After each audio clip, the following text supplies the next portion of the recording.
Bismillahirrahmanirrahim.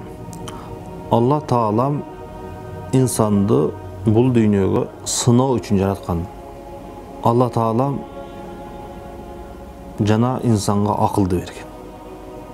Bul adam insan nafsını tarbiyalap tüz tuğra jolda alıp жүрсүн деп Allah Taalam akıl bergen jana bul dünyanın barını sınav ibtila kılgan. Oşonduktan çınığı düşman ar bir adamdın özünün nefsi. Nefstin sırları köp bolgonduktan alımlar aytışat, jodoğu düşmanga karaganda içindeki nefsindin sırrını bilүү kıyınga köpkө turat deydi. Bu жерде bir okuyun aytıp keteyli. Sufyan Savri menen Allah ırayım bolgan bolsun jana Fudayl деген iki alım bir gün çoğuluşup süйлөшүp ötken gündörдү жакшы иштерди, жакшы ибадаттарды айтышып экөө ушундай süйлөшүп калышыптыр. Bir топ отургандан кийин Sufyan Savri айтыптыр. Ушул экөөбүздүн отурганыбыз, кеңешкенибиz, сүйлөшкөнүбүз, маектешкенибиз эң сонун, эң берекелүү бир отуруш болду окшойт. Кандай дейсиң дейт экен. Анда Фудайл ибн Ияд мындай дейт экен. Мен андай эмес. Мен башкача ойлойм. Балким ушул экөөбүздүн эң жаман отуруш болду окшойт. Деп Sufyan Savri'de oyga salıptır. Sufyan Savri oyunda emni üçün mындай болушу мүмкүн деп oyga batıptır. Anda Fudayl ibn Iyad mындай дейт экен. Sen maga azыр өзүңүн жакшы кылган ибадаттарыңы, жакшы иштериңи, жетишкендиктериңи айттың, жакшы иштерди айттың. Мен дагы сага ушундай өзүмүн жакшы, кооз, кемчиликсиз жакшы жерлерими айттым. Экөө тең көзүнө жашып жаш алышып ыйлашкан экен. Ошондуктан Фудайлга бул нерсе тедирисинче таасир берип, сен өзүңдөгү эң жакшы, сонун, кемчиликсиз ибадатыңы, жакшы жерлериңи мага көрсөтүп, кооз болуп көрүндүң. Мен дагы сага ошентип өзүмдүн жакшы жактарымды көрсөтүп, кооз кылып көрсөттүм. Мындай бир башка бир көз караш менен карасаң, сен мага, мен сага сыйынгандай болуп калдык. Кемчилигибизди көрсөтпөстөн, эң өзүбүздүн жетишкен жакшы жактарыбызды көрсөттүк деп алымдар өздөрүнүн нафстерин ушинтип тарбиялап турган. Ооба туура, биздин ишибиз жакшы деп өзүнө көтөрүп кетпестен, балким өзүнүн нафсына ордуна коюп, жок, сенин кемчилигиң бар, каталарың бар, күнөөлөрүң бар деп ордуна коюптур. Ошон үчүн алымдар айтат, инсан табиятта дагы, шариятта дагы инсан жөн эле турбайт. Ар дайым жүрүп турат. Алдыга ийгиликке жүрүп турат, жетишкендикке ар дайым алдыга, же болбосо артка. Күнөө артка, күндөн күнгө артка. Же болбосо бийиктикке даражасы көтөрүлүп, ибадаты, жакшы иши, мамилеси, адеп аклагы, жүрүм туруму, илими ушинтип бийиктикке. Же болбосо күндөн күнгө анын илимдүүлүгү, алсыздыгы, адеп аклагы начарлап, астыны төмөндү көздөй жылып турат экен. Алла Тааладан сурайт элек, бизди ар дайым бийиктикке, ар дайым алдыга, ар дайым ийгиликке жылып турган, ар дайым өнүгүп турган, ийгиликке кадам таштап турган өзүнүн сүйүктүү кулдарынан кылсын деп Алла Тааладан сурайбыз. Абдуллах ибн Мубарак айтат. Инсан өзү ушундай алсыз болгондуктан, нафсы күчтүү болгондуктан Алла Таалам ибадаттарды, жакшы иштерди, мамилелерди, парыз нерселерди, чегараларды коюп туруп, ошол чегарага жакындабаш үчүн, арам нерсеге жакындабаш үчүн, бирөөнүн акысына жакындабаш үчүн бир нече ошол нерселер тосо турган бир нече себептерди, нерселерди койгон.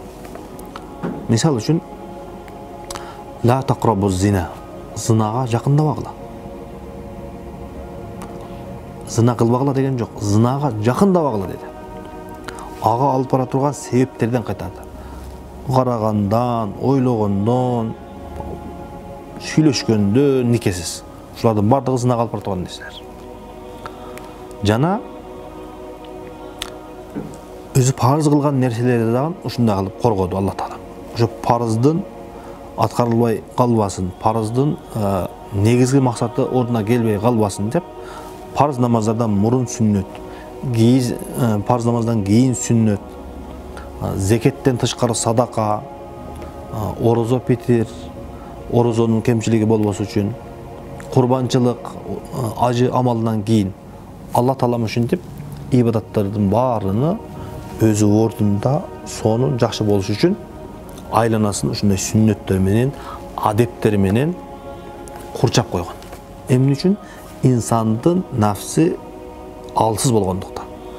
Эгерде кимде-ким намазда болгон адептерди таштаса, сүннөттөрдү таштап баштайт.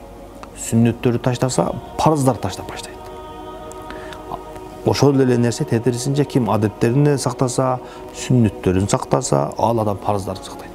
Ким ар дайым садака берип турган болсо, ал адам зекетти бергенде кыйналбайт. Демек, Алла Таалам инсандын нафсыны жакшы билгендиктен ушундай себептер менен, ибадаттар менен коргоп койгон. Жакшы буйруктарды, ибадаттарды ушундай алып ороп тосуп койгон, жаман иштерди ага жакындабасын деп аларды дагы ага алып бара турган себептерден тосуп коргоп койгон. Алла Таалам барыбызды өзүнүн ибадаттарыны, буйруктарыны өз ордунда кооз сүннөттөр менен, адептери менен аткарган кулдарынан кылган болсун. Инсандын нафсы ушундай экен, эгерде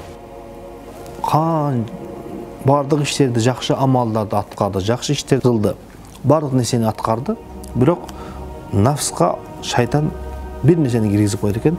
Ошол ибадаттын, жакшы иштин, Алла Таалага жакындагандын баарыны күйгүзүп, жок кылып кое турган нерселер бар экен. Ошон үчүн Алла Таалам бизди ар дайым ибадатыбызды текке кете турган нерселерден сактанууну буйруп, шайтанга дос болбогула, шайтандан алыс болгула, жаман адамдарга жакын болбогула, алардан алыс болгула деп Алла Таалам ар дайым бизди үндөйт экен. Себеби инсандын нафсы алсыз, ошол нерсе менен бирге кетип калышы мүмкүн экен. Бул жерде бир алым дагы айтат. Мен дейт, адамдын ибадатыны пайдасыз жок кылып кое турган бир нерседен башка нерсе көрбөдүм дейт. Жана жүрөктү бузуп кое турган, инсанды бул дүйнөдө пайдасыз жашап өткөзүп кое турган, ар дайым кайгы капанын үстүндө жүргүзүп кое турган, адамдардын, Алла Тааланын карында калтыра турган, эл көрсүнгө, мансапты, өзүн өзү таң калгандыкты жакшы көдүрүп кое турган бир нерседен башка нерсени билбейм дейт экен. Ал эмне десе, ал адам өзүнүн нафсыны билбегендиги, өзүнүн нафсынын кемчиликтерини, өзүнүн нафсынын алсыз жерлерини билбегендик инсанды ушундай кылып койот экен. Ар дайым кайгы капан үстүндө өзүнү мактаган, өзүнү көтөргөн, мансапты сүйгөн, эл көрсүнгө иш кылган, адамдардын карында калган, кайгы капа, жүрөгүнү ушундай бузукулукка алып барган амалдардын бардыгы текке кеткен. Адам өзүнүн нафсини билбеген болсо, адамдын бул дүйнөдөгү жашоосу абалы ушундай болуп калат экен. Жана экинчи нерсеси, адамдардын аюу менен алек болуп калат экен. Кимде-ким өзүнүн нафсыны оңдобосо, өзүнүн нафсынын кемчиликтерине, өзүнүн нафсы менен иштебесе, анда ал адам башка адамдар менен алек болуп, башка адамдардын кемчилигин издеп калат экен.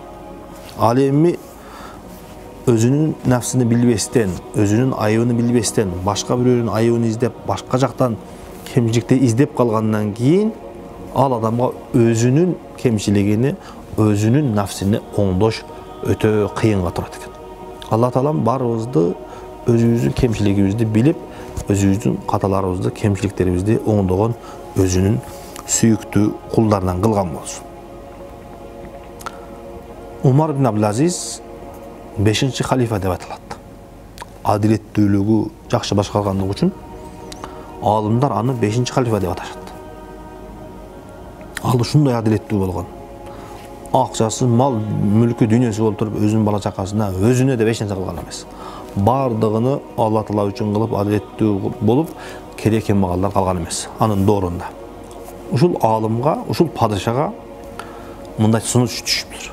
Келсеңиз сиз Мадинага келип турсаңыз, Мадинада келип жашасаңыз, биз менен турсаңыз ушул жерде. Балким сизге ажалыңыз келип өлсө, ушул Мадинада пайгамбарыбыз, андан кийин Абу Бакыр, андан кийин Умар 4-чү болуп сизди көмөт элек ошол жерге. 4-чү орунга сизди көмөт элек. Ушул жерге келсеңиз деп сунуш түшөт экен. Караңыздар, бул алымдын, Кудайдан корккон адамдын сөзүнө, өзүнүн нафсини билген адамдын сөзүнө караңыздар. Алла Таалам мени тозок менен башка, от менен башка нерсе менен азаптаганы абзел эмеспи? Мен өзүмдү ошолордун арасында 4-чү болуп турууга татыктуумун деп ойлоп кое турган болсом, Алла Таалам мени азаптабайбы деп ушундай корккон экен. Караңыздар, алымдар аны 5-чи халифа дешет. Адилеттүүлүктөн, элге, жерге, динге кызмат кылгандыктан элдин бардыгы жакшы көрүп аны 5-чи халифа дешет. Бирок өзү туурасында айткан сөзүн караң.